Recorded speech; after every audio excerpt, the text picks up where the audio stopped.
கர்த்தர் உன்னை மென்மையாக வைப்பார், நீ கலங்காதே மனமே.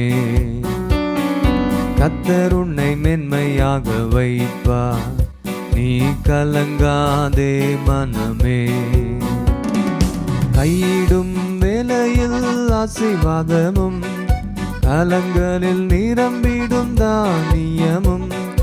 கையிடும் வேளையில் ஆசீர்வாதமும், கரங்களில் நிரம்பிடும் தானியமும். நிறைவான நன்மை உண்டாக. பிதா குமாரன் பரிசுத்த ஆவி நாமத்தினால் நாம் அனைவருக்கும் கிருபையும் சமாதானம் உண்டாவதாக. ஆமீன்.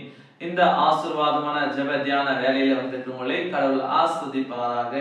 கடவுள் உங்களுக்கு சாஸ்வதமான மகிழ்ச்சி கொடுக்க வல்லவராய் இருக்கிறார். இன்றைக்கு நம்ம வாழ்க்கை நம்ம சற்று யோசித்து பார்க்கும் போது, நம்ம வாழ்க்கையில அதிகமான கஷ்டங்கள் வந்திருக்கும், அதிகமான துன்பங்கள் வந்திருக்கும், அதிகமான உபத்திரவங்கள் வந்திருக்கும், அதிகமான ஏமாற்றங்கள் வந்திருக்கும். இதெல்லாம் யார் வருதுன்னு சொன்னாக்கா, நாம ஒருத்தரை நம்பி இருக்கும் போது, நாம் ஒருத்தரை தேடி செல்லும் போது அவர்கள் நம்மை ஏமாற்றி இருக்கலாம், நம்மை கைவிட்டு இருக்கலாம், நம்மை வெறுத்து இருக்கலாம், நம்மை ஒதுக்கி இருக்கலாம். இது மனிதனுடைய இயல்பு. இன்றைக்கு நான் பார்க்கின்ற பொழுது அநேக நிலைகளில அநேக ஜனங்கள் என்ன பண்றாங்க, ஒரு வெறுக்கப்பட்ட ஒரு நிலையில இருக்கிறாங்க, ஒரு ஒதுக்கப்பட்ட ஒரு நிலையில இருக்கிறாங்க.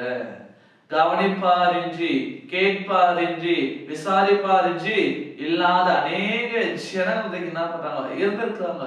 சில வேலை நாம என்ன பண்றோம், அந்த நிலைக்கு தள்ளப்பட்டு இருக்கிறோம். நாம சில நேரத்துல பலரால வெறுக்கப்பட்டிருக்கலாம், நாம கூட சில நேரத்துல பலரால ஒதுக்கப்பட்டிருக்கலாம், நாம கூட சிலரால பல வேலைகள்ல கைவிடப்பட்டிருக்கலாம். அந்த நிலை நமக்கு கூட ஒரு வேலை வந்திருக்கலாம். இதெல்லாம் ஏன் வருது என்று சொல்லி நம்ம யோசித்தா பல காரணங்கள் சொல்லலாம்.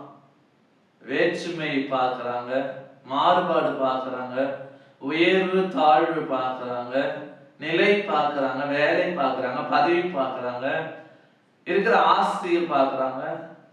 இன்னும் இப்படிப்பட்ட காரியங்களை நம்ம என்ன பண்ணலாம், சொல்லிக்கொண்டே போகலாம். ஒரு மனிதனை இன்னொரு மனிதன் வெறுப்பதற்கான, கைவிடுவதற்கான காரணங்கள் சொல்லிக்கொண்டே இருக்கலாம். அப்போ மனிதன வேறுபாடோடு, இந்த பிரிவினையோடு வாழ்ந்து கொண்டிருக்கலாம். இதுதான் வேதம் தெளிவா நமக்கு சொல்லுது. ஏசாயா 60ஆம் அதிகாரம் 18ஆம் வசனம் இப்படியாக தெளிவாக நான் சொல்லுது, நீ கைவிடப்பட்டும் வெறுக்கப்பட்டும் இருந்தாய், எவரும் உன் வழியாக கடந்து போகவும் இல்லை. அப்ப பார்க்கும் பொழுது நீ கைவிடப்பட்டிருந்த, வெறுக்கப்பட்டிருந்த, எவரும் உன் வழியாக கடந்து போல. அப்படி அநேகருடைய வாழ்க்கை சில நேரம் நாமும் கூட இந்த நிலையில தான் இருக்கிறோம். அப்ப இப்படி இருக்கிற நம்மை இன்றைக்கு கடவுள் என்ன செய்கிறார் என்றால், நம்மை உயர்த்த வல்லவராய் இருக்கிறார், நம்மை மேன்மைப்படுத்த வல்லவராய் இருக்கிறார். யார் நம்மளை தள்ளினாங்களோ, யார் நம்மை வெறுத்தாங்களோ, யார் நம்மை கைவிட்டார்களோ, யார் நம்மை ஒதுக்கினார்களோ அவர்களுக்கு முன்பாக கடவுள் இன்றைக்கு என்ன பண்றாரு, நம்மை உயர்த்த வல்லவராய் இருக்கிறார். அது எப்படி, அவருடைய குமாரனாகி இயேசுவின் வழியாக.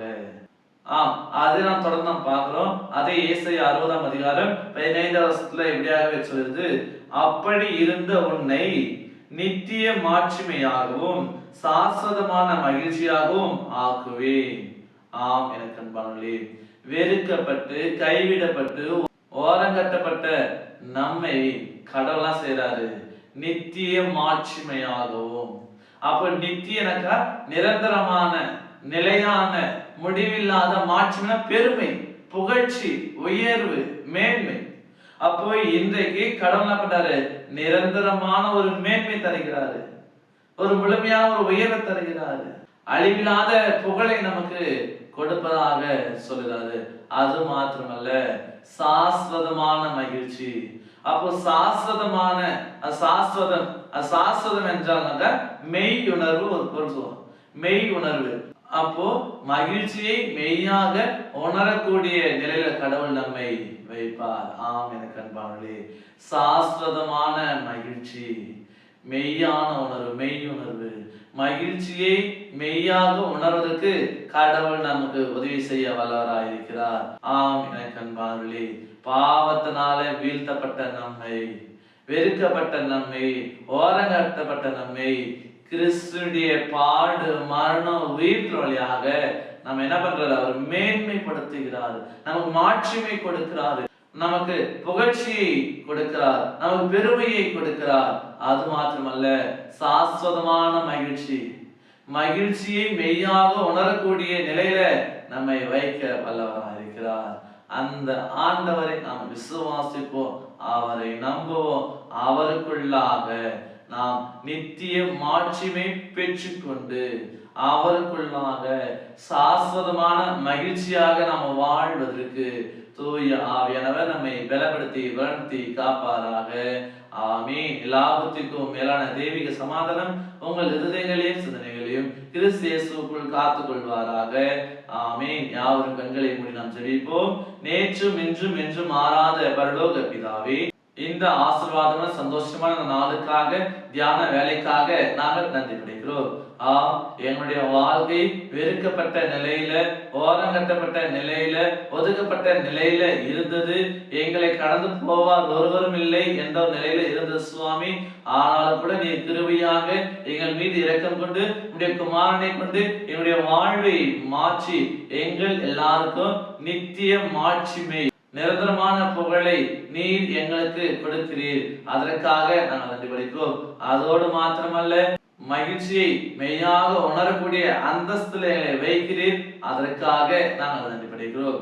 இனி வரக்கூடிய காலங்களில் நாங்கள் கடவுள் தமது குமாரனாகிய கிறிஸ்து வழியாக எங்களை நித்திய மாட்சிமையாக வைத்திருக்கிறார், எங்களுக்கு சாஸ்வதமான மகிழ்ச்சியை தருகிறார் என்ற விசுவாசத்தோடு உமக்குள்ளாக எங்களுடைய வாழ்வை நாங்கள் வாழ்வதற்கு இறைவன் உதவி செய்வீராக.